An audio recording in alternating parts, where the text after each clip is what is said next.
Hey, I'm Tom Reber and welcome to Contractor Fight TV.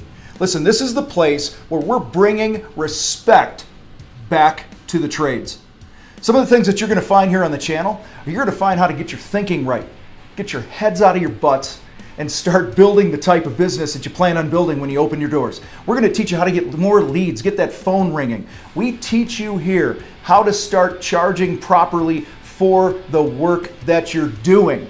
Sadly, most contractors are massively undercharging for their work. We're going to teach you how to build a stronger team, and probably most importantly, we're going to teach you how to stop stealing time and memories from your family. You work your ass into the ground all day, every day. You work your fingers to the bone, and then what do? You come home, you give some half-ass effort at home, and then you sit down in your office or your recliner or where the hell you do it, and you're typing up bids until 11 o'clock, 1 o'clock in the morning, hoping that you're going to get some work. And what you're really doing is you're hurting your health, you're hurting your relationships, you're hurting your family, and you're stealing from them, okay? And guys, we're also going to teach you how to stop making pennies when you can be making dollars.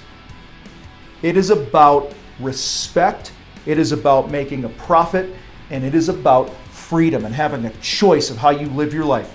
So listen, join the fight today. Join the fight with me today by texting the word TIPS to 719-299-3852, and I look forward to fighting side by side with you. Oh, hey, and one more thing. Don't forget to hit subscribe to keep up to date with everything we got going here in the fight. We'll see you next time.